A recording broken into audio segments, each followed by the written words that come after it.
오늘은 출애굽기 21장 12절에서 27절까지 말씀입니다.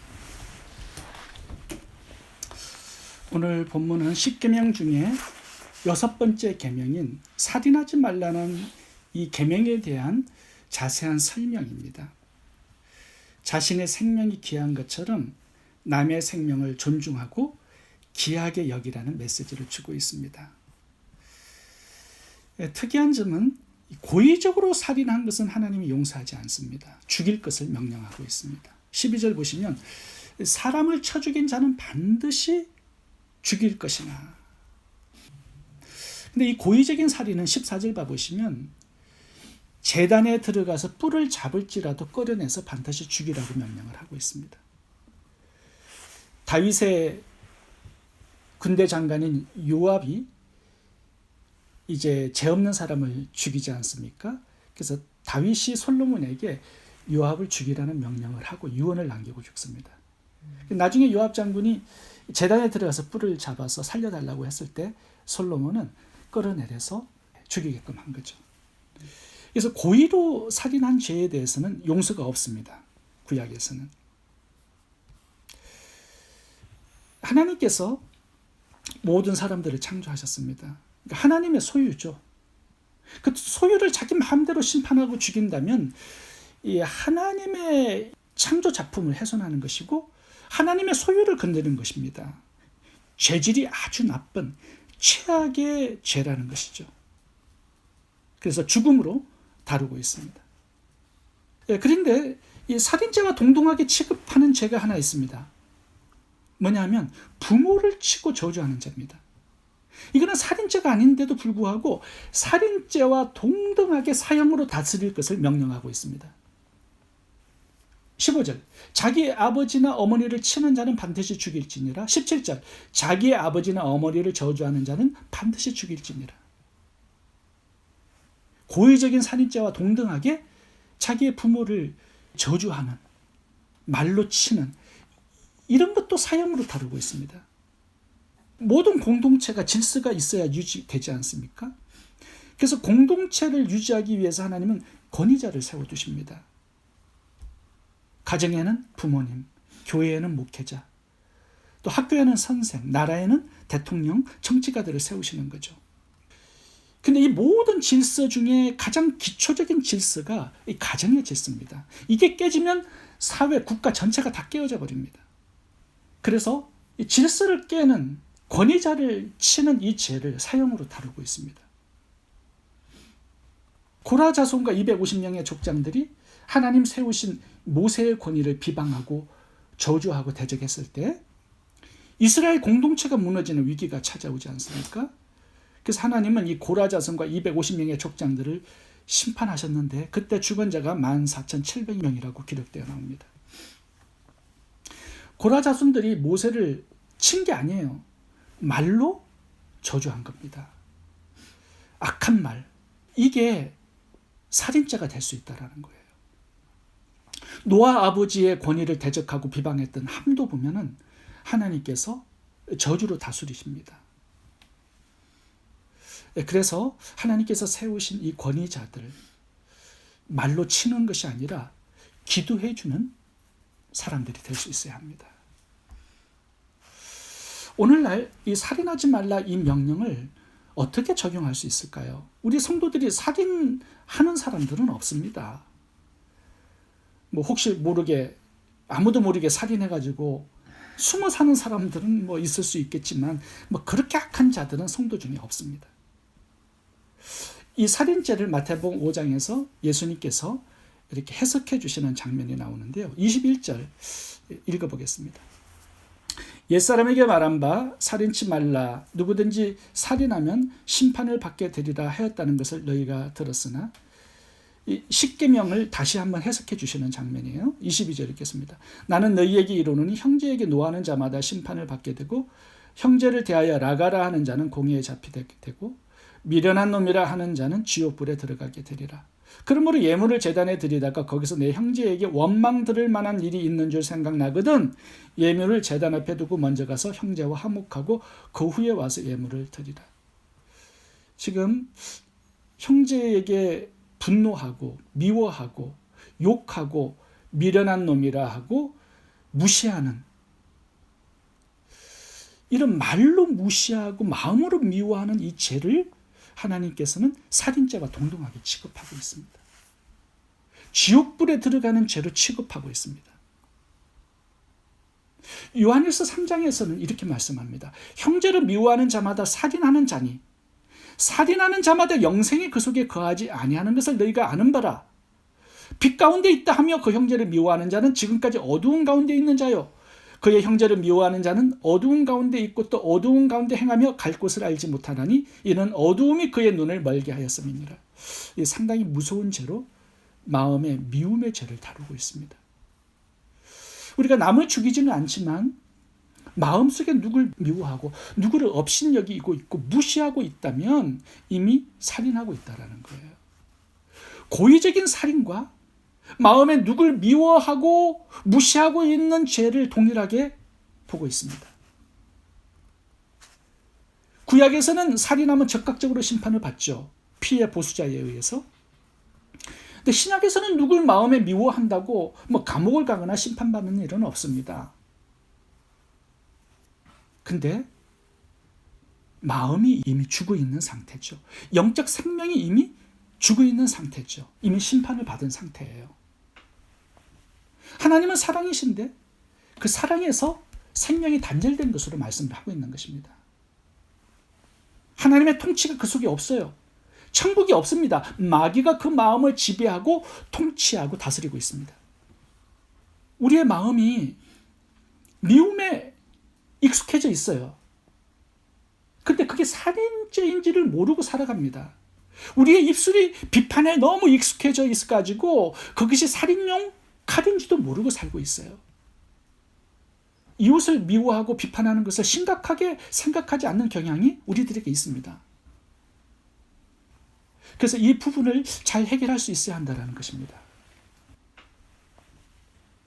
고의적인 살인이 아니라 이제 실수로 한 살인의 경우에 있어서 하나님께서는 생명을 보호받을 수 있는 길을 열어주셨습니다. 그것이 도피성인데 13절을 읽어보겠습니다. 만일 사람이 고의적으로 한 것이 아니라 하나님이 사람을 그의 손에 넘긴 것이면 내가 그를 위하여 한 곳을 정하리니 그 사람이 그리로 도망할 것이며, 이제 도피성을 마련해 주셔서 피해 복수자가 생명을 취할 수 없도록 그렇게 보호해 주셨습니다.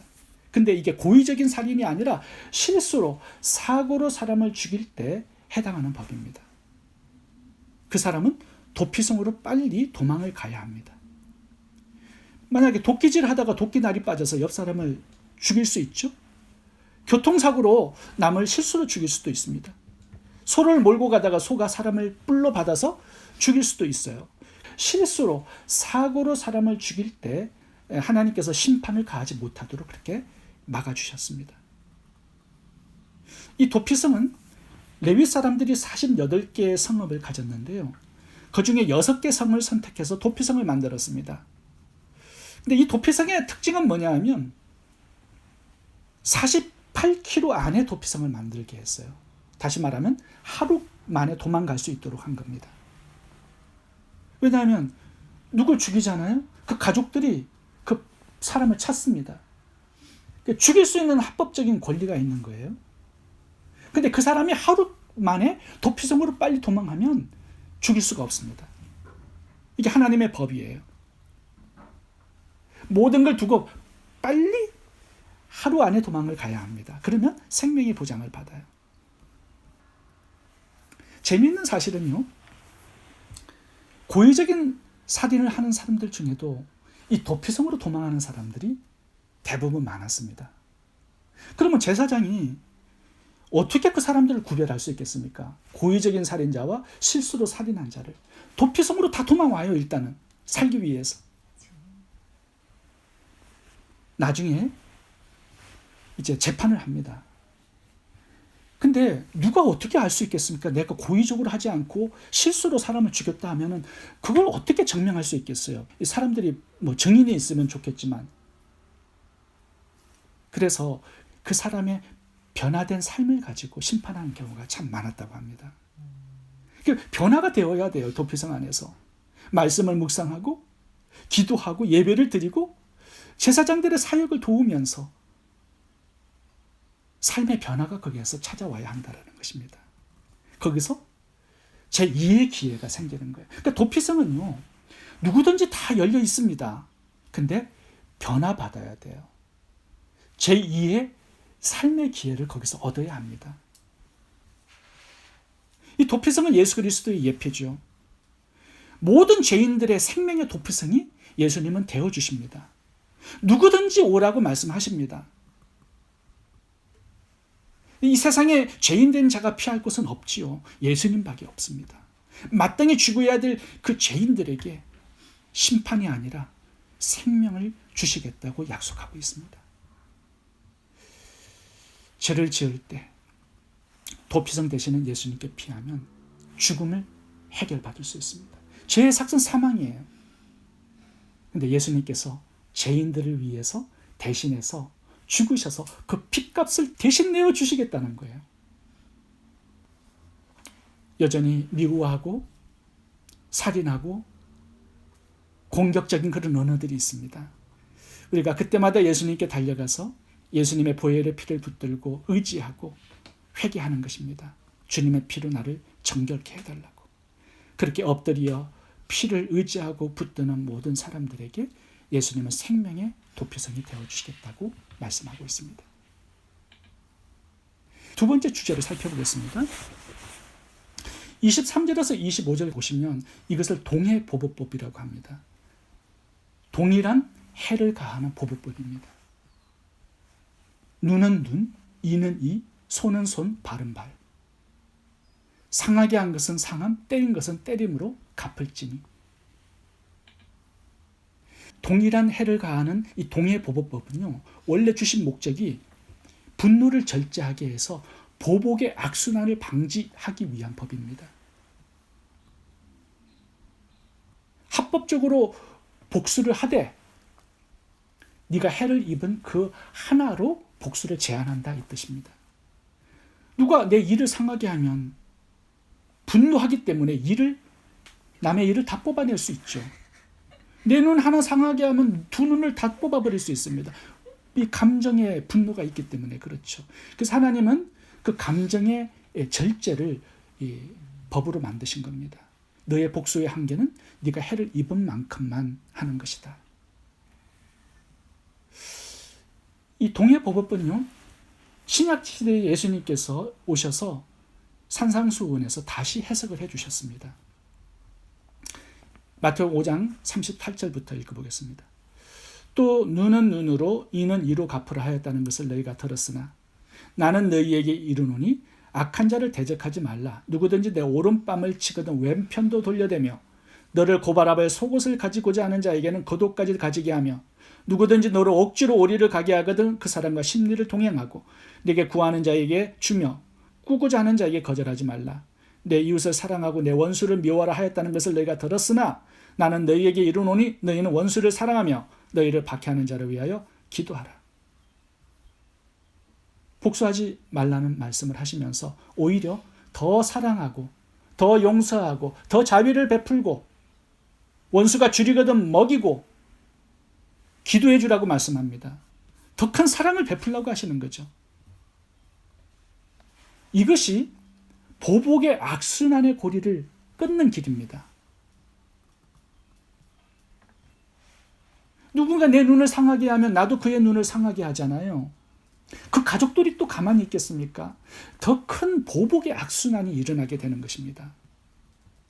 그래서 예수님께서는 이 오늘 본문을 가지고 다시 한번 상상수훈에서 해석을 해주셨는데 보복 대신에 용서와 사랑과 더 큰 자비와 긍휼을 베풀라 이렇게 말씀을 하고 있는 것입니다. 그렇게 될 때 이 보복의 악순환만 끊어지는 게 아니에요. 나에게 잘못하고 죄를 지은 자가 죄를 깨닫게 되고요. 회개하고 하나님 앞에서 다시 한번 선한 자로, 순종의 자로 일어설 수 있는 기회를 제공하게 된다는 거죠. 제2의 기회를 제공하게 되는 것입니다. 그게 도피성의 목적 아니겠습니까? 우리가 도피성이 되라는 거죠. 요한복음 8장에 보시면 간음하다가 잡혀 끌려 나온 여인이 나옵니다. 사람들이 돌로 그 여인을 쳐 죽이려고 했을 때 예수님께서 그 여인을 보호해 주시죠. 죄 없는 자가 먼저 이 여인을 치라. 예수님께서 그 여인을 용서해 주시고 도피성이 되어 주셨어요. 그리고 다시 한번 일어서서 새로운 길을 걸어갈 수 있는 기회를, 제2의 기회를 그 여인에게 허락해 주셨습니다. 요한복음 8장 11절 읽겠습니다. 대답하여 주여 없나이다. 예수께서 가라사대 나도 너를 정죄하지 아니하노니 가서 다시는 죄를 범치 말라. 이 여인은 제2의 생명의 기회를 얻고 새로운 인생을 출발합니다. 예수님께서 그 도피성이 되어주셨죠. 누가복음 19장에 보면은 삭개오가 나오는데 모든 사람들을 삭개오를 매국노라고, 악한 자라고, 죄인이라고 정죄했습니다. 근데 예수님께서는 너의 집에 들어가서 내가 거해야 되겠다. 거기서 잠을 주무십니다. 친구로 용납을 해줘요.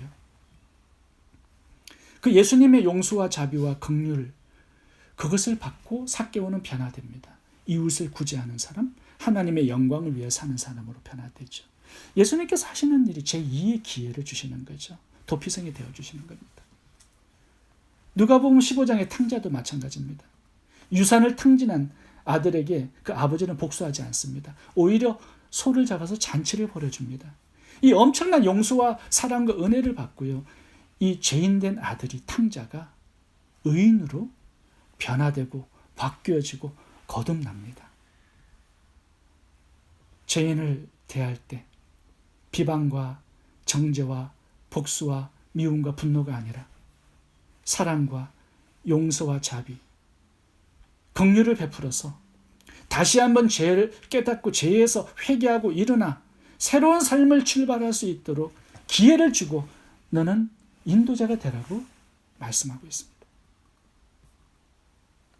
예수님께서 말씀하신 누가복음 17장 4절을 읽어보겠습니다. 만일 하루 7번이라도 내게 죄를 얻고 7번 내게 돌아와 내가 회개하노라 하거든 너는 용서하라. 7번씩 70번이라도 용서를 해주라고 말씀하십니다. 에베소서 4장 32절. 서로 인자하게 하며 불쌍히 여기며 서로 용서하기를 하나님이 그리스도 안에서 너희를 용서하심과 같이 하라. 기도하겠습니다.